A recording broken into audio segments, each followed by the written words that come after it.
Hey, Mike here. I just wanted to let you know that you can listen to Dark Poutine early and ad-free on Amazon Music, included with Prime.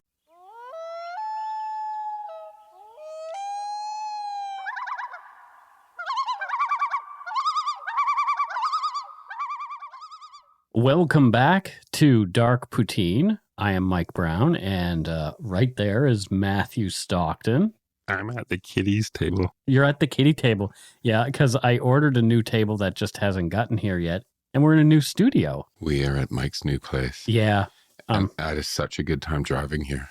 One of my favorite things to do is, it's sunny today. Yep. Drive in the sun, roll down the windows, and blare Primal Scream's album, Screamadelica. Screamadelica. I'll have to listen to that later. It's fantastic. The views, information, and opinions expressed during the Dark Poutine podcast are solely those of the producer and do not necessarily represent those of Curious Cast, its affiliate Global News, nor its parent company, Chorus Entertainment. Dark Poutine is not for the faint of heart or squeamish. Our content is often intense, and some listeners may find it disturbing. We are not experts on the topics we present, nor are we journalists. We are ordinary Canadian schmucks chatting about crime and the dark side of history. Let's get to it. Put on your toque, grab yourself a double-double and a Nanaimo bar. It's time to scarf down some Dark Poutine. You are responsible for obtaining and maintaining at your own cost all equipment needed to listen to Dark Poutine. Dark Poutine can be addictive. Side effects may include, but not be limited to, pausing and questioning the system, elevated heart rate, pondering humanity, odd looks from colleagues as you laugh out loud at work, family members not into true crime worrying about you. Positive side effects may include some perspectives and opinions that you disagree with, as well as some wokeness and empathy.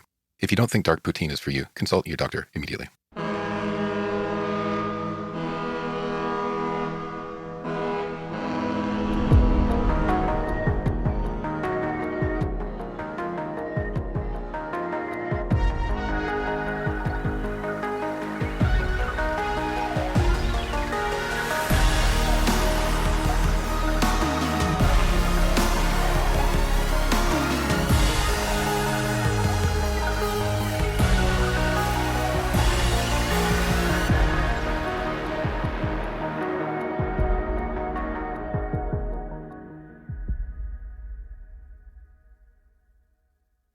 On April 12, 1991, a group of teens attended a woodland party near Oromocto, New Brunswick, involving alcohol and drugs, including LSD. Pamela Gail Bischoff, 14, and William Wayne Dale Billy Stillman, 17, left the gathering together, marking the last sighting of Pamela Bischoff alive. Stillman returned home later, wet from the thighs down, cold, shaking, and sporting a cut above his eye, with mud and grass on his pants. 6 days later, Pamela's body was discovered in the Oromocto River a short distance from the party site. The time of death correlated to the point in the evening that she had left with Billy Stillman. Eyewitnesses confirmed seeing a male accompanying Pamela near the discovery site, and Stillman was seen later departing the area, his pants muddied. An autopsy showed that Pamela's death resulted from head wounds, and there was evidence of sexual assault, which included semen inside her body. Billy Stillman was arrested, released, arrested again, and eventually charged and convicted in Pamela's murder. Stillman's appeals were based on alleged inappropriate conduct by the RCMP officers who collected important DNA evidence from him. This resulted in the case being heard and decided in Canada's highest court in 1997, and a new trial was ordered. This is Dark Poutine episode 269, The Murder of Pamela Gail Bischoff. Oromocto, where this story takes place, is located in the province of New Brunswick and has a history that dates back thousands of years. The town's name is derived from the Maliseet word Oromocto, meaning good river or deep river. The Maliseet are the indigenous people who resided there for centuries before European colonization. The region saw its first European settlers in the 17th century, but the town of Oromocto didn't formally exist until the 18th century. The British established a military presence in the area as part of their strategic control of the colonies, and a significant military influence remains today. One of the key moments in Oromocto's history was the construction of the nearby Gagetown military camp during World War II. This camp would later become the 5th Canadian Division Support Base Gagetown, one of the largest military facilities in Canada and a significant influence on the town's economy and growth. Oromocto was heavily affected by the 1950s Mactaquac Dam project. The dam's construction resulted in widespread flooding in the region, relocating several communities. Oromocto was among the towns rebuilt in new locations, and the modern town of Oromocto was officially incorporated in 1956. Imagine having your town completely relocated. Right? It's like, yeah, we're building a dam, so you're moving. I'd assume that was a painful process. Sure. Right. Yeah, for lots of people, because, this is our home. We belong here. On top of that, they used some concrete that was off. Mm-hmm. And in the early 2000s, they realized they needed to fix the dam. It's cost them $3.6 billion. Oh, my goodness. I just geeked out on it when I was reading the script. Yeah. And I guess there's a bit of a summertime traffic nightmare because the dam is also like a major bridge. Yep. And it's like been, shut down to one lane for a number of years. Oh, no. And the New Brunswickers still suffer through it, I think is what I'm trying to say, this summer and next summer as well. Today, Oromocto is known for its close ties to the military base and the diversity it brings, along with its rich natural beauty, including its proximity to the Oromocto River, from where it gets its name. The town proudly upholds its historical and cultural heritage, represented by various museums, heritage sites, and cultural events. Pamela Gail Bischoff was born in Oromocto to her mom, Gail Mary Lumina, born Kirkwood, and dad, Robert Frederick Bischoff, on October 3, 1976. Robert served in the military as a pharmacist for 28 years and later worked in the same role at Shoppers Drug Mart in the Fredericton Mall for more than a decade. On the blog nbgwen.ca, one of Pamela Bischoff's longtime friends gave some insight into Pam's character. Gwen wrote, quote, "Pam was intense, vivacious, confident. When she walked into a room, you knew it because she was the life of the party. She got me to hitchhike, something I had never done before. She made me step out of my comfort zone in so many ways. She was magnetic. Even though I was the oldest, I was 17 when she died, I never felt like it. She was mature beyond her years. She was rebellious. She loved her parents deeply. As much as she fought with her older sister, she loved her deeply too." Gwen continued, "I still remember spending the night and her knocking on her bedroom wall, calling to her mom, it was morning, 'Mom, can you bring me some orange juice?' Of course, her mom did. Pam knew her mom would. Her parents would have done anything for her. Everything Pam did was done with intensity and passion. We were crazy kids. We did things we shouldn't. We were carefree. We loved life. There was 4 of us in our group of best friends, Pam, me, Gina, and Rhonda. We were joined at the hips, and that was that. We made nicknames for each other. Pam was Pam Pam. I was Gwembles. And it's awful, but I can't remember what Gina and Rhonda's were, though I'm sure they'll remind me." End quote. What would your mom do if you knocked on the wall and asked for orange juice? She would have told me to come and get it myself. My mom is great. She's hilarious, but she would not have done that. Mm-hmm. When I was listening to that, it reminded me of when we were young, if my brother and I were like, "Mom, what's for dinner?" She'd yell, "Shit on a stick." Oh, dear. And the implication was, in other words, you'll get what you're served and you'll be grateful that it's not shit on a stick when you have it. Yeah, right. I remember my mom knocking on my wall because my wall shared with the kitchen table kind of thing. And if I was in there listening to AC/DC, she'd be like, "Turn it down." Exactly. Michael. Anyway. Pamela Bischoff was last seen on April 12, 1991. She'd gone to a party in Deer Park around the old train bridge. The area was a popular party spot for local teens at the time. In all likelihood, it still is. Now called Deer Park Nature and Trans-Canada Trail System, according to Oromocto.ca, it is utilized for recreation like walking, jogging, hiking, non-motorized biking/wheeling, horseback riding, cross-country skiing, and snowshoeing. The 102 Provincial Highway Bridge runs across the Oromocto River at the park's southwest edge. The old Trans-Canada Rail Line runs along the southernmost edge of the park, and the old train bridge runs across the Oromocto River to the southwest. The Trans-Canada Highway Bridge also crosses the Oromocto River just over 300 meters south of the old train bridge. Pamela was there that evening as a member of a group of 7 teens, which included Billy Stillman. Her friend Gwen later wrote that it was a group that Pamela didn't typically run with. The group went to a makeshift camp in the woods and then to the train bridge, indulging in beer and wine and partaking in LSD. Like any other small town, teen partying around Oromocto often involved booze and cigarettes and rarely drugs. Remembering her own party times with Pam, her friend Gwen wrote, quote, "Yesterday she and I rolled old tobacco into a somewhat smokable cigarette. I quit a long time ago now, Pam. Yesterday we drank a magnum of Hermits. We'll never do that again. I don't even drink anymore, Pam." End quote. Between 8 p.m. and 8:30 p.m., William Stillman and Pamela Bischoff decided to separate from the rest of the group and went off together. Pamela did not come home that night, and her family was extremely worried when she didn't show up the next day. From Pam's friends, they learned that, in all likelihood, the last person to have been seen with Pam the evening prior was a 17-year-old boy named Billy Stillman. Billy and Pam had apparently split from the main group around 8:30 that evening, and no one saw Pamela again that night. Jennifer Bischoff, Pam's older sister, called Billy Stillman's home and spoke with him. When Jennifer asked Billy whether he'd seen Pam since last night, Billy replied in an odd way. He reportedly said, "Why? Is she missing?" That's kind of dodgy. Kind of. Yeah. Like, you say no. Yeah, no, I haven't seen her. What's up, right? Yeah, exactly. Why is she missing? Why is she missing?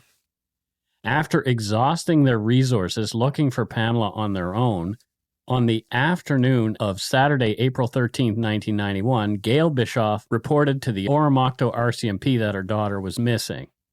The missing person case was assigned to RCMP Sergeant Gilles Blin, who gathered Pamela's particulars from her mother.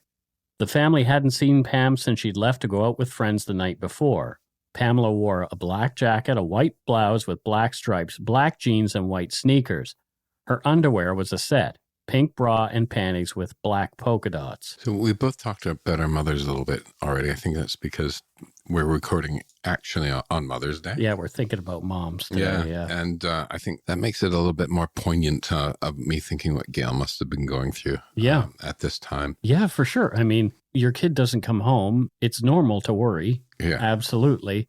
And if it's an abnormal thing for your kid not to come home, you worry even more. Yeah, people always say a mother shouldn't have to go through this, but they shouldn't, right? No, yeah. They shouldn't. During the conversation with Sergeant Blinn, Gail Bischoff didn't mince words about what she believed had happened to her 14-year-old daughter. For the documentary series Dark Waters: A Crime, Blinn talked about how shocked he was when Gail Bischoff told him in no uncertain terms, looking him straight in the eyes, that she knew Pamela was dead, that Billy Stillman had raped her, murdered her, and dumped Pamela's body into the Oromocto River. Blinn attempted to console Gail, but she was adamant that she knew what had happened, and it was bad, very bad. Although Blinn's staff sergeant said it might be wise to wait for the weekend to expire and perhaps Pamela would then turn up, the staff sergeant didn't want to waste resources on someone who might be willfully missing. Oromocto's population in 1991 was 9,325, and like so many small towns in Atlantic provinces, Oromocto is generally a safe place. And violent crime is extremely rare. It's not every day that a 14-year-old girl who comes from a stable home goes missing in that part of the world. In rare cases, teens don't come home for one reason or another, but Pamela Bischoff didn't fit that profile. Blinn decided to start a police search for Pamela that day, and they began to try to trace her movements and determine her whereabouts that way. Until I started on Dark Poutine, I thought this whole 48 hours before you report somebody missing thing was true. Mm-hmm.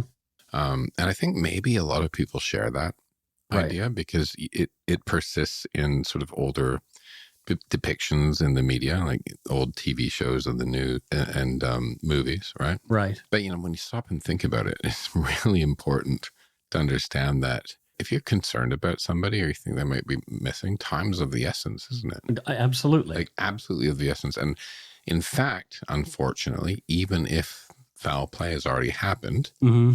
you're getting police on that trail a lot faster before the evidence goes away somehow. Yeah. Pamela's friend Gwen recalled a telephone conversation with Pam Bischoff just hours before she vanished. Gwen wrote on her blog, quote, "She had called me before going out that night to tell me about her new stockings her mom had bought her. Her mom had to travel over an hour away just to get them. They were special to go with her grade 9 prom dress. Back then, junior high was grades 7 to 9. Her dress was black from the mid-hip up and with a gorgeous purple skirting. She was so excited. I can still remember the sound of her voice when I think of that phone call. She hung up, saying she would talk to me later. She hung out with a group she normally didn't. She never called me again." End quote. Also in her writings, Gwen indicated some frustration with the RCMP. Gwen wrote, quote, "We knew she wasn't a runaway, even though they tried to tell us she was. We knew she would never leave without telling us. We knew it was going to be bad." End quote. Everyone who'd been at the party and had last seen Pamela that evening said she'd been in the company of Billy Stillman, so investigators were anxious to talk with Billy. Once Sergeant Blinn spoke with Billy briefly the next day, he found the youth calm, cool, and collected. Over the next few minutes that Blinn and Billy spoke, the officer observed that the young man was relaxed and unemotional as he answered the questions about his movements and when he'd last seen Pam. He said he and Pam had hung out for a while and then went their separate ways. Regarding the cut above his eye, Billy said that while walking home, he'd been jumped by a group of 5 indigenous men who beat him up. That old chestnut. Yeah. That always bothers me so much, this diverted attention to our First Nations friends. Mm-hmm. It's like, oh, throw them off the trail. And, it's always generalized, right? And probably in the United States, I know we've seen stories in the States where people, blame a group of black guys or indigenous. And it's like, try to throw them off the trail and throw an entire race under the bus, right? Yep. It's horrible. It tells you the nature of this guy. Yeah, definitely.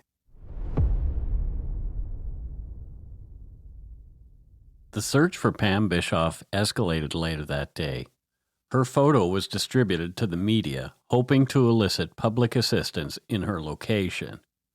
Anyone with information was encouraged to make contact. However, this strategy led to a flood of calls reporting supposed sightings from all corners, necessitating a thorough investigation of each. Regardless, the search efforts continued relentlessly. RCMP canine units were employed and an RCMP helicopter was utilized to survey the Deer Park area. Over the same weekend, an RCMP boat was dispatched to search the river around the train bridge for any possible evidence, but unfortunately none was found. On learning of Pamela's disappearance on the news, a civilian dog handler from Halifax, Leonardo Caldi, called to offer to bring his dog to Oromocto for another sniff around. Blinn waffled briefly, but eventually relented. What could it hurt to have another dog nosing around? Caldi came out with his dog on Tuesday and went to work. Blinn received another phone call that afternoon. His staff sergeant asked him to head over to the Bischoff family's home. The dog had found something. When Blinn arrived, Caldi showed the officer a small brown paper bag. Inside the bag was a pair of dirty pink panties with black polka dots, just like the ones Gail had earlier described as the ones Pam had been wearing on the evening she vanished.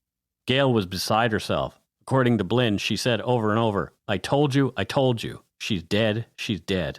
Caldi removing what might be evidence was a problematic thing to do. Blinn remarked that the proper procedure for finding something suspicious is to leave it where it lies, don't touch it, and contact police immediately. They'll then come out and collect the item securely, following the proper procedures for gathering important forensic evidence. Blinn hoped that there'd be more evidence in the area and asked Caldi to lead him to where he'd found the underwear. And it was near the Trans-Canada Highway Bridge, not the train bridge. The RCMP dogs hadn't searched there. At that point, there hadn't been anything that would lead them to do so. The train and highway bridges were over 300 meters apart, and all the sightings of Pamela up to then had centered around the train bridge. They performed a more thorough search of that area, and sure enough, there in the mud, near the river, was a single white sneaker, matching the description of the pair that Pam had been wearing. There was no sign of Pam. Looking at the river, investigators knew that this was the next place they had to search. That meant admitting to themselves that Pamela Bischoff may not be coming home alive. More after a quick break. Hey, it's Kaylee Cuoco for Priceline. Ready to go to your happy place for a happy price? Well, why didn't you say so? Just download the Priceline app right now and save up to 60% on hotels. So whether it's Cousin Kevin's Kazoo Concert in Kansas City, go Kevin, or Becky's Bachelorette Bash in Bermuda, you never have to miss a trip ever again. So download the Priceline app today. Your savings are waiting. Go to your happy place for a happy price. Go to your happy price, Priceline. If you're looking for a smoking gun, I can absolutely guarantee you will not find it. In October 2001, a series of letters filled with a deadly powder called anthrax were dropped into the U.S. mail system. What started as an unprecedented case turned into an unsettling mystery. Who sent these deadly letters, and why? From Campside Media and Sony Music Entertainment, I'm Josh Dean, and this is Cover Up Season 4, The Anthrax Threat, available now.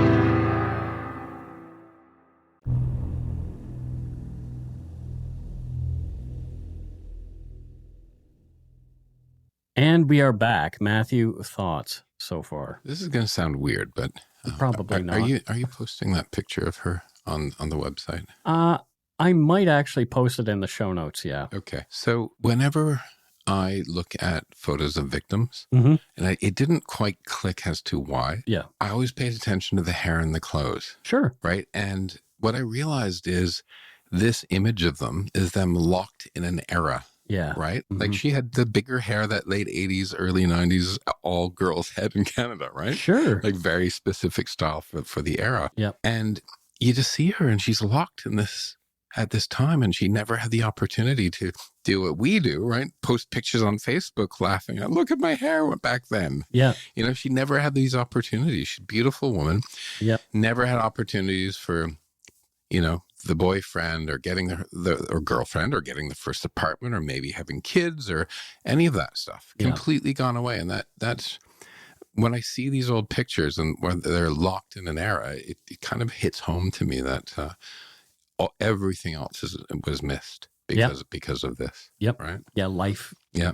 A life was ended. Even the hardships of life is living and learning from them. Right. Mm-hmm. All of that's taken away. Yeah. Tips continued to come in. At around 10:15 p.m. on the night of Pam's disappearance, a driver and his companion had spotted Pamela on the Trans-Canada Bridge accompanied by a male. Another driver was sure they had spotted Billy Stillman walking on a public road leading away from the same bridge sometime after 11:45 p.m. That driver noted that Stillman's pants were muddied from above his knees to his feet. Investigators also learned that Billy arrived at the home where he was staying just before midnight. This matched the timeline given by the other driver who'd spotted Billy walking away from the bridge and toward that residence. Several witnesses at this home reportedly observed him either upon his arrival or shortly after and noticed his distressed appearance. He was spotted with dirt on his face and clothing, wearing jeans and a green jacket. He was cold and shivering. His lower body was damp, and he had a scrape similar to a rug burn above one eye. His trousers bore traces of mud and grass. Upon entering, he returned to his bedroom and sat on the floor beside his bed. Given the number of people present, some assisted him in removing his jacket as his arms appeared sore. Observations included a blood spot and dirt on his jacket, a scratch above his left eye, disheveled hair, and a bruise over his nose bridge. Some described his demeanor as resembling someone who had been in a physical altercation, appearing confused and dazed, giving off the impression that something was significantly amiss. Billy put all his clothes into the washing machine, an atypical thing for him. He also took a bath, a long one. According to Gilles Blin, Billy had spent 2 hours in the tub. This struck Blin as suspicious, and he decided to speak with Billy again, which he did that Monday. Once again, Billy was cool as a cucumber. Blin decided he'd try to shake Billy using the blunt words of Gail Bischoff. In the documentary series Dark Waters of Crime, Blin said, quote, "Monday morning at 8 o'clock, I went and I was going to take an on paper, what we call a statement from him. I can still recall this as though it happened yesterday. I'm in uniform. I looked him straight in the eye and I said to him, 'Billy, I know what you did.' I said, 'You took Pam down by the river, you raped her, you killed her, and you threw her in the river, didn't you?' And I'm a police officer in uniform, and he was a 17-year-old kid. And that kid never batted an eye. He never took a gulp, He never turned red. He never fainted. No sign of anything that I would deem suspicious at the time." End quote. Blinn decided to take Billy to the police station for a more formal statement. Billy stuck to his story, again saying 5 indigenous men had beat him up, but it all seemed like a tall tale to the seasoned cop. Blinn needed more, but Billy was a stone wall. Talking to Billy's friends, investigators learned that the day after Pam disappeared, when questioned about the marks on his face, Stillman informed a teammate from his volleyball team that he'd been assaulted by 6 to 8 individuals he identified as indigenous. A few days later, he changed his account again, blaming a man named McCarthy for the beating, but McCarthy later denied this allegation under oath. After the discovery of the shoe and panties, the decision was made to bring RCMP divers to search the cold water of the Oromocto River around the Trans-Canada Bridge. The river ran fast as the winter snow melted upstream, so they weren't sure what they would find. The next day, the divers were there, searching the river. The divers swept back and forth, tethered to another officer on shore who would feed out rope as the search of the waterway was covered from bank to bank. As the divers searched, another investigation was taking place. This inquiry looked into a string of vehicular break-and-enters, which Billy Stillman, his brother CJ, and another friend were believed to have committed. Constable Pat Cole questioned the 3 suspects about the B&Es. Toward the close of Billy's interview, Cole took another opportunity to ask Billy about Pamela Bischoff. Again, Stillman denied any knowledge of her whereabouts. The interview ended, and Billy returned home. Cole was doing another related interview when he was informed that an urgent phone call had to be taken. It was CJ Stillman. He was reporting that he discovered that Billy had wandered into the woods with a large knife soon after his arrival home from the B&E interview. Billy had left a suicide note behind, bequeathing his belongings to family and friends. Billy had signed off on the note saying he'd see his loved ones on the other side. The pressure appeared to have gotten to Billy Stillman.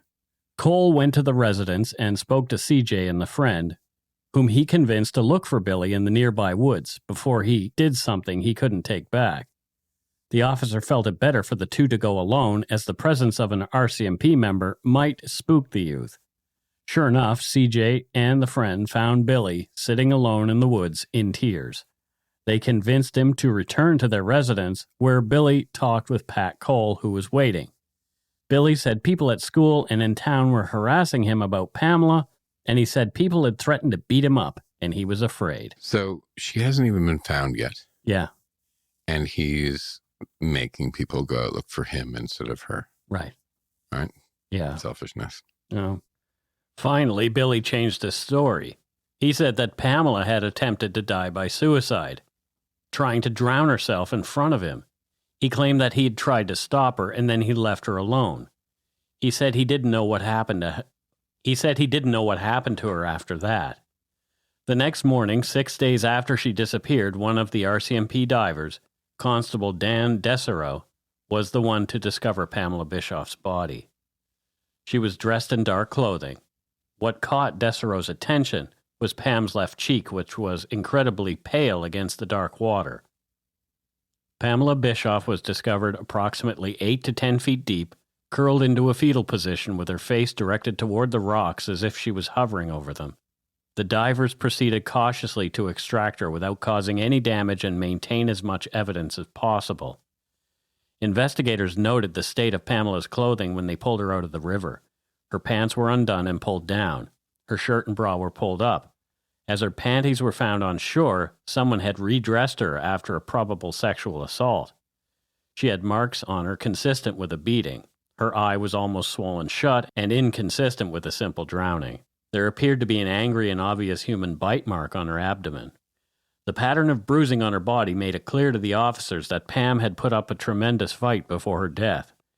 They leaned now strongly toward homicide during or after the commission of a violent sexual assault. The autopsy confirmed their fears. Pamela had not drowned. As detailed in court documents, Pamela had suffered a severe head injury resulting in brain swelling and cerebral edema. This was what had killed her. Semen was found in her vagina from a recent sexual encounter, and it was confirmed that it was, in fact, a human bite mark observed on her abdomen. The flesh with the bite mark was preserved and sent to Montreal to determine whether it had happened before or after Pamela had died. The results of those tests indicated that the bite had occurred either after Pamela had died or she had been very near death when it was administered. Pam's father, Robert, and sister Jennifer visited the morgue to identify the body. It was indeed Pamela's. Billy Stillman was arrested on April 19, 1991, a day after the recovery of Pamela's body. Stillman was taken to the RCMP headquarters in Fredericton. Upon arrival, he consulted with his lawyers for more than 2 hours. After this meeting, a letter, signed by both lawyers, was handed to the RCMP officers. The letter stated that they were representing Stillman and advised him not to consent to provide any bodily samples, including hair or teeth imprints, not to give any statements or communicate with the RCMP without one of his lawyers present. Despite this explicit refusal from Stillman and his lawyers, the RCMP were determined to get the samples they were after. Even though DNA evidence was still in its infancy, the cops knew that it was a valuable tool to rule someone in or out of a crime. There was no process in Canada for obtaining a warrant to obtain DNA before this case, and in fact, this case was instrumental in changing our laws. Against Billy's will and forcibly, an officer collected scalp hair samples from Billy Stillman using a gloved hand to comb through and clip the youth's hair. Additionally, the officers demanded that Stillman provide samples of his pubic hair, which he did under duress. They also swabbed his cheeks and forced him to give a dental impression. Without the presence of Stillman's parents, lawyers, or anyone else, the RCMP proceeded to interview Billy Stillman for an hour. During this time, the constable attempted to persuade Stillman to make a statement. Throughout the hour, Billy sobbed but remained silent, and after an hour, he reasserted his right to have counsel present. A lot of problems there. Yeah, big time. A lot of problems in a there. Big way, yeah. And we'll talk about DNA in a minute, but you know me, Mike, right? So if somebody's done something, I don't want them to get off, right? Right. But you have to follow proper procedures, and people have civil rights. They do. Yeah. Right. And even a criminal, even an alleged criminal. And that's the thing, alleged. Yeah. Right? Innocent till proven guilty. You know, and it makes it harder. But the flip side of that is the jackboot on your neck. Right. Right. Yep. Frankly, and it's true. You know, so I was trying to also figure out. So we'll talk about the DNA, but maybe one of these cool lawyers who listens to us can call in as well. But I was trying to look up. So I got onto a website called Educaloy, which is an interesting name, but they try to simplify and make legal information more accessible, right? For Canadians. Yeah. And it said teens have the right, we know this, teens have the right to contact a lawyer and one of their parents before talking to the police, right? Mm-hmm. And parents can be present when the police question them, but the teen has to ask for that. Right. And I don't know where it's like, hey, it's a little kid, it changes. I don't know the I think it's like 11 years old. The age, right? Yeah. And I found this interesting as well. So if none of the parents are available, a teen can choose another adult, right? So it doesn't have to be your parents. And in fact, if one of your parents doesn't have custody, that parent still has parental authority and can be asked for. So this idea of if somebody is divorced and they don't have custody, that doesn't matter. Right. So that's important. Right. I mean, so he was questioned for an hour until he asked for another lawyer, which, you know, it's not cool, even though they had already spoken to him. He'd already refused to, like, all this aside, like they took DNA stuff from him that was at the time not a legal thing to do because they had no warrant, because there's no way of getting a warrant, yada, yada, yada, on and on. Interestingly, I've watched a couple of true crime programs from the UK, and they have a program there called An Appropriate Adult. And they even have people who train as an appropriate adult to come in and be with somebody who either has lower mental capacity or is too young. Yeah. And they will sit in the room to advocate for that person. Okay, so train kind of like a civil liberties sort of appropriate adult. Yes, exactly. Nice. Yeah, so maybe that's what I'll do in my retirement. Maybe we need that here in Canada. I don't know. Yeah. It might be a good thing. It doesn't make it easy easier for the police to do their jobs, but Protect the kid. people's rights should be protected, regardless of what they are assumed to have done. And I mean, with stories like this, when you find out the truth and everything, it's easy to go, well, screw them, right? Yeah. But you got to do this because it can actually jeopardize justice. Yes. Right? And in this case, it almost did. And I want justice for Pam. I want justice for Pamela, right? Yeah, me too. After this interview and DNA collection, Constable Patrick Cole escorted Stillman to a washroom. Among other actions, Stillman used a tissue to blow his nose. This tissue was seized by the constable and was found to contain mucus. Billy was kept in custody on the related B&E charges and sentenced to a group home after pleading guilty to those offenses. Police searched Billy's home and found nothing they could use. Billy had washed every bit of his clothing. At Pamela's well-attended funeral, the song Something to Believe In by her favorite band Poison was played. In those days, it took a long time for DNA to be analyzed. Several months later, the results came back. The results indicated that the biological evidence, particularly the semen sample, matched the ones from Billy Stillman that the RCMP had collected and sent in. The likelihood of him not being the contributor was 1 in 16 billion. Following this revelation, his lawyer escorted him from the group home to the authorities. Subsequently, Stillman was arrested in connection with Pamela Bischoff's murder. Billy, although 17 at the time of Pam's murder, was tried as an adult in 1993. He pleaded not guilty. Throughout Stillman's trial, the prosecution emphasized the DNA and dental evidence. The judge conceded that collecting hair and teeth impressions infringed on Stillman's charter rights. However, the evidence was deemed admissible because it was factual and existed irrespective of the violation of Stillman's rights. The judge further held that the police were within their rights to gather additional samples during a lawful arrest. In the case of the tissue that had been thrown away, the judge decided it did not amount to a search, as Stillman had forfeited his privacy expectation by discarding it there in the bathroom. Billy Stillman was found guilty of Pamela Bischoff's murder and sentenced to life without parole for 25 years. Billy appealed the verdict based on the claim that on collecting the DNA, hair, and dental impression samples, the RCMP officers had trodden on his rights, specifically Section 8 of the Charter of Rights and Freedoms, which states, quote, "Everyone has the right to be secure against unreasonable search or seizure," end quote. The Provincial Appeals Court upheld Billy's conviction, so Billy's attorneys appealed to the Supreme Court of Canada for the final word. In 1997, the decision came. The DNA evidence collected against Billy's will was to be thrown out. It was inadmissible. However, the tissue Patrick Cole collected in the washroom after Billy blew his nose was another story. That would be admissible. Lots of stuff going on here. From the Supreme Court's decision on the case, quote, "In contrast to the hair samples, teeth impressions, and buccal swabs, the police did not force or even request a mucus sample from the appellant, Billy Stillman. He blew his nose of his own accord. The police acted surreptitiously in disregard for the appellant's explicit refusal to provide them with bodily samples. However, the violation of the appellant's charter rights with respect to the tissue was not serious. The seizure did not interfere with the appellant's bodily integrity, nor cause him any loss of dignity.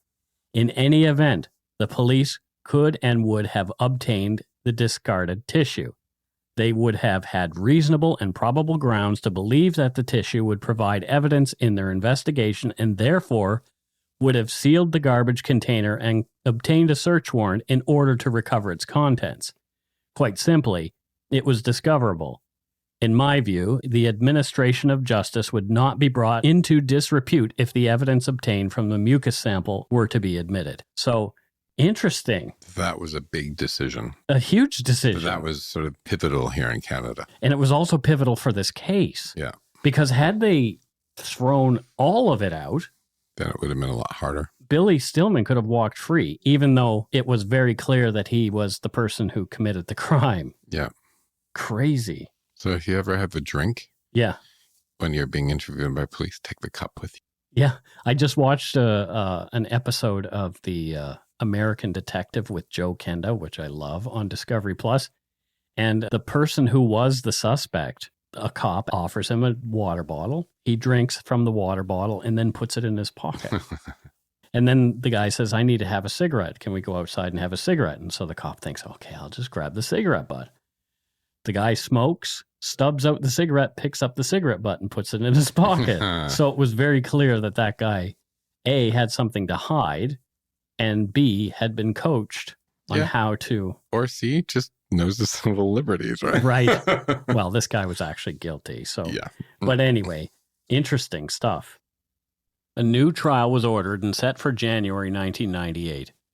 Gail, Robert, and Jennifer Bischoff would have to endure hearing and seeing the horrendous evidence of Pamela's murder all over again. As a result of these circumstances, a warrant was issued to acquire further samples. However, Stillman, now represented by a new lawyer, was uncooperative, and his attorney wouldn't allow any conversation with him. Whenever an attempt was made to collect samples, Stillman simply shut his mouth, refusing to comply. Consequently, the authorities escalated the matter to a higher court, requesting permission to use any existing evidence against him. Given Stillman's lack of cooperation, the judge granted the prosecution the right to use the DNA samples and dental impressions collected and analyzed in 1991. The evidence that had been thrown out was thrown right back into play. In mid-January of 1998, Billy Stillman surprised everyone and changed his plea to guilty of the second-degree murder of Pamela Bischoff. He has never talked about what happened that night by the river. The evidence paints a grim picture.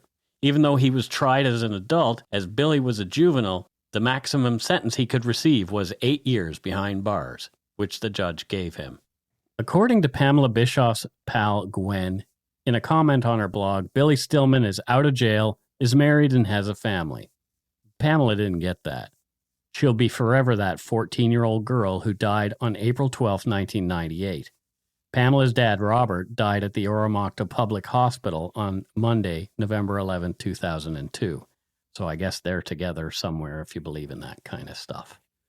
But yeah, again, like, back to what you were talking about sort of at halftime.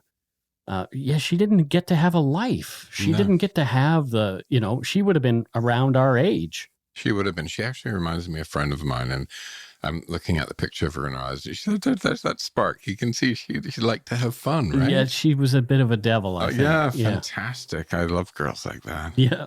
Those are the girls I hung out with in school, right? Sure. Like the ones that had to like push the envelope a little bit, had a little bit of fun. I liked them too, but they scared me as well. I was a bit of a wimp when it came to that stuff, but it's and it's just you look at that picture of her and she's like a kid and you want her to have a life. Yeah.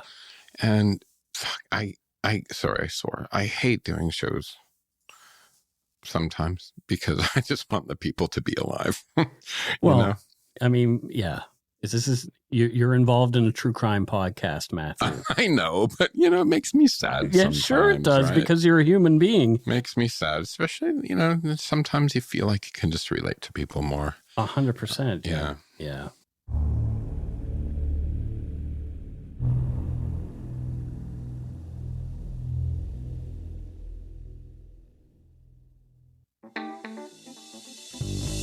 That's right. It's time for voicemails. You can leave us a message at 1-877-327-5786 or 1-877-DARK-PTN. We'd love to hear from you. Let's see who called us this week. Alrighty, let's listen to our first voicemail. Here we go. Hi, guys. I'm Kristen from Halifax. I've been listening to you guys for a while. You're my favorite podcast to listen to. I just wanted to add on to your latest your latest episode, the Mark Twitchell one. Towards the end, you guys were talking about names for bras, and I've heard the over-the-shoulder boulder holder one before, but I wanted to let you know that a friend of mine growing up used to call them stoppums, these floppums. I don't know where she got that from, but I've never forgotten it. Anyway, that's all I wanted to say because I think it's hilarious. Go take a shit in your hat. Wow. Yeah, I love that. Yeah, so stopping the flopping. Stopping the flopping. It sounds like Danish or Swedish. Was ist los? He's stopping the flopping. It's German, Matthew. What you got to buy for your wife this Christmas? I buy her stopping the flopping. Stopping the flopping. Oh, dear. Oh, my. Here's another voicemail. Hey, guys. Short-time listener, first-time caller. Really love the podcast. My name's Felix. I'm from the Yukon, and I'm a harm reduction worker. Spoiler alert, you don't get to guess. I really enjoyed your story about the prohibition of marijuana and its racist roots, and it really spoke to me because as a harm reductionist, it's kind of what I preach in my job. I'm an educator, so I talk to service providers and discuss how bias and stigma literally kills people, especially when it comes to people who use drugs who are houseless. So, that story really resonated with me, and I wanted to say thank you for telling it, and great show. I hope you both go take a shit in your hat. I love that little Yeah, boy. Thanks, Felix. Yeah, thank you so much, but we don't get to guess. But maybe Felix has a hobby, Matthew. She's a chief hockey stick tape artist. Oh, there you go. So she specializes in making sure it's done the right way. Okay. But I want Felix to say hi to my friend, Robert Postma. Okay. In the Yukon. All right. They He's probably know each other. Famous photographer. Oh, is he? Yeah. A very good photographer. And I bet you $100 Felix knows who he is. Oh, she probably does. Yeah. We forgot to give our first caller a job, though, from Halifax. I don't know what that person does. I think she's a maple syrup sommelier. Really? I didn't know they had those in Halifax. Yeah, an expert in the art of maple syrup tasting. Well, there you go. Right? Pairing different grades and flavors, right? Mm-hmm. Someone's got to do it. Does Halifax not have a maple syrup, like sugar shacks or anything like that nearby? No. Okay. Not that I'm aware of. They may now, but they didn't when I was growing up. Okay, well, but that's why they need a sommelier. Oh, someone who can direct them to the best tasting. She learned it in Ontario and Quebec. And, sure. Yeah. That makes sense. That would be a good job, actually. It probably would. I'd be very fat. Yeah, that would be like, I've been known to drink maple syrup out of the bottle. There's nothing wrong with that, Matthew. I'm not going to shame you for that. Let's listen to our last voicemail. This one's about 2 minutes long. Hi, this is Eli again. I just called a second ago. I wanted to try again. I'm super anxious to be doing this, and I thought I heard my roommate walk into the room behind me and was waiting to talk to me, so I just kind of panicked and hurried up and finished. But what I really wanted to say was a few other things. The first and foremost being that I listen to a lot of true crime podcasts. Dark Poutine is absolutely my favorite, without a doubt. And, I know people say it all the time, but it's really important that you guys really focus on the impact to not just, what happened to the victim and focusing on their story, which is huge and great, but also that you focus on the impact to the community, even just, the people who may have discovered something traumatizing, related to the crimes. And I think thinking about them and taking them into account as people is really incredible. And that's really what brings me back every week. And I think that by redoing some of the earlier cases, you get a chance to really bring that into focus. Like you said, Mike, doing that dark poutine treatment to those first cases again, I think is really great and really special. And again, also getting the chance to get Matthew's perspective this time around is really great and brings something else fresh to the case. So I'm really looking forward to hearing some more of the old episodes remastered in the new style, and yeah. So I think it's going to be great. All right, thanks, guys. Go take a shit in your hats. Well, thanks for calling, Eli. Like, Eli said he was nervous, but he didn't come off very nervous. He came off very confident and sincere. So great. I loved it. Eli is a poutine engineer. Eli is a poutine engineer. So perfect combination. Perfect. Of fries, curds, and gravy. Yeah. For the ultimate poutine experience. The cheese has to be has to have a certain type of squeak to it. Exactly. That's make your teeth squeaky. Well, thanks, Eli. And we are planning on some more redos. Matthew's making giggling over here, making squeaky sounds. It sounds like squeaky bed springs. But yeah, we're planning on a lot more of those. There's some that I kind of am like, okay, I'm relatively happy with the way that turned out. But yeah, like the Twitchell one in particular was, I think, super important to do because, like I said, I felt like I got a lot wrong with that one. So anyway, that's been corrected now. You've grown so much over the last years. 5 years, almost 6. Yeah. It's crazy that it's been going on this long. And you've been with me for 2 of those. Over 2 now. Yeah. I'm loving this new place. Oh, yeah. So Mike's moved to a town called Abbotsford. No, it's Langley. Sorry, Langley. I don't know where I am. Matthew doesn't know where he is. It's lovely, but I felt like I needed my passport when I got here. But I'm driving through it. So Mike's moved from and don't say it wasn't because it is, like the highest crime city in the country, I think, currently right now. Well, there's a lot of If not, maybe it's number 2, okay? There's a lot of bad stuff happening there. Yeah. To this lovely green area. It's so gorgeous here. Yeah. I just drove in for the first time. So where are we? Abbotsford? We're in Langley. We're in Langley. The city of Langley. Is Abbotsford further? Abbotsford is further. Yes. Okay, good. So we're in Langley. Yes. Sorry, Mike just gave me his address and I just drove, so I don't even know where I am. But anyway, it's really nice. It is nice. And it's there's a lot of Yumberyarders and lots of listeners here, so we'll probably have a meetup here in Langley at some point. Because why not? Yeah. Well, you guys might. I might end up in Abbotsford for it. Matthew, where's Matthew? No, he's in Abbotsford. Why? Because he thinks that's where I live. Yeah, he's not a well man.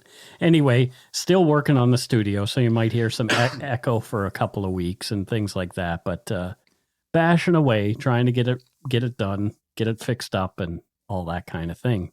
That's it for this week's voicemails. Again, you can leave us one at 1-877-327-5786 or 1-877-DARK-PTN. We'd love to hear from you, even if it is just to say hi and to tell us to go shit in our hats. If you're stumped for what to chat with us about, a quick story is welcome.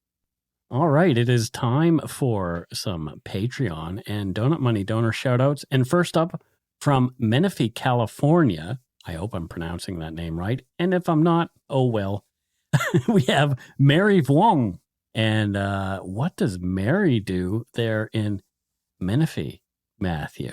I think, if I'm not mistaken, I think there's like a hot air balloon festival or something there. Really? And she is the hot air balloon traffic controller. Wow.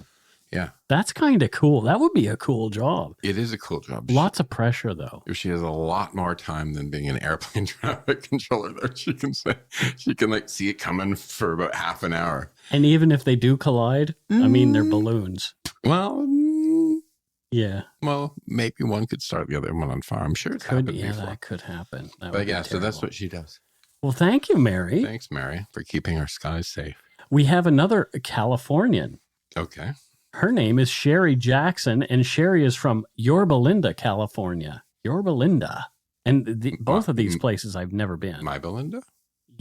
Not Yorba Linda, Yorba Linda. Okay.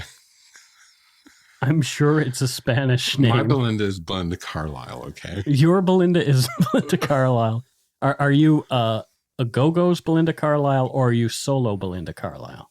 I liked both. Yeah, I'm really partial to go-go's. Sometimes you just want poppy fun stuff, right? Yeah, which is great. It's not generally my genre, but yeah, sometimes I just want happy poppy stuff. Totally. Right? And she wrote some good ballads. She sung some good ballads too. So what does Sherry do in Your Belinda? Oh no, he's laughing already.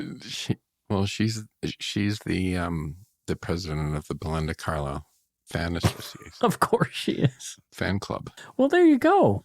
Because in her mind, there's only one Belinda, and that's Your Belinda.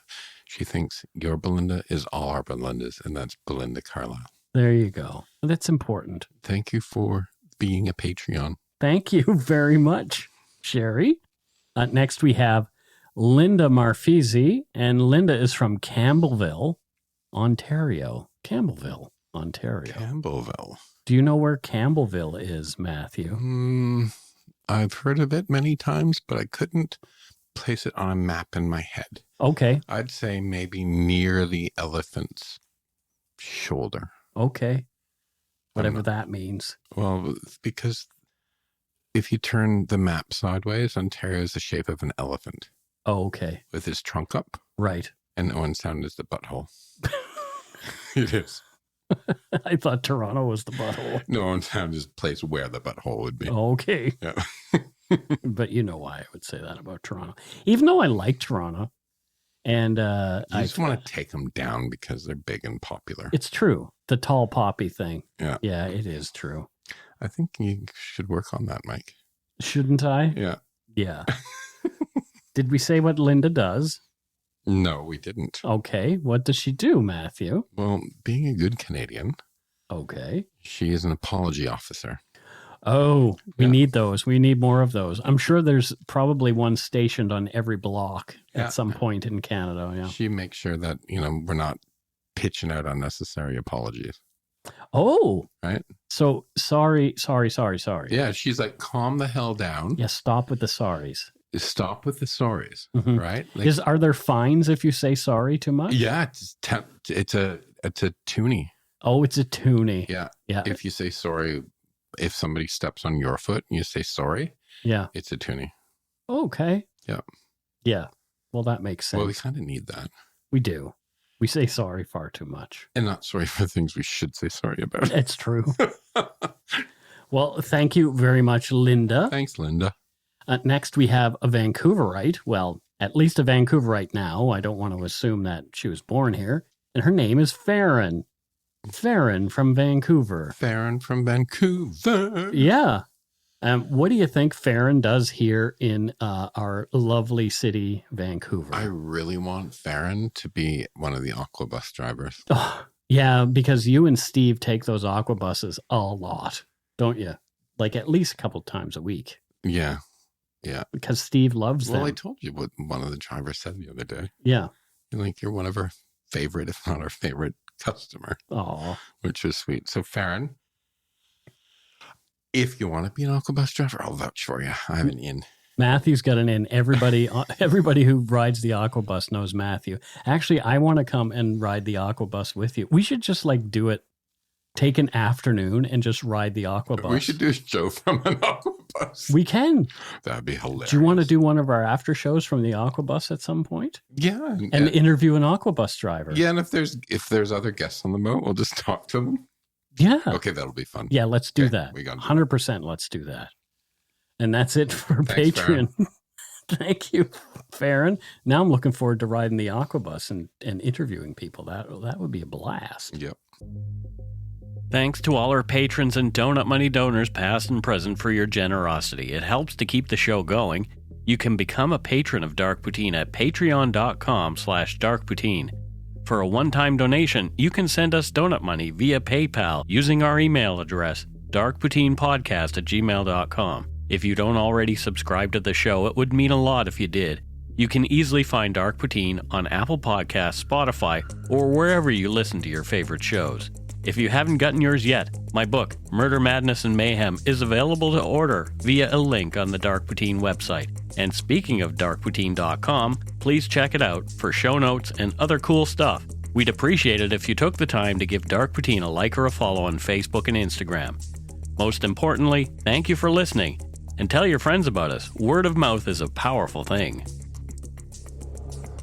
Alrighty, and that's it from the first episode from Langley, not Abbotsford. Dark Poutine's new headquarters. Are you sure we're in Langley? We are 100% in Langley. I'm going to look at the signs when I leave. Do it. Okay. Because you'll see, oh, I'm in Langley. All I know is that I had to go over a bridge to get here. Yeah, you also had to go across Langley Bypass, which is, but anyway, there was a lot of indications that you're in Langley. Anyway, don't forget to be a good egg and not a bad apple, folks. Bye from Abbotsford. It's Langley.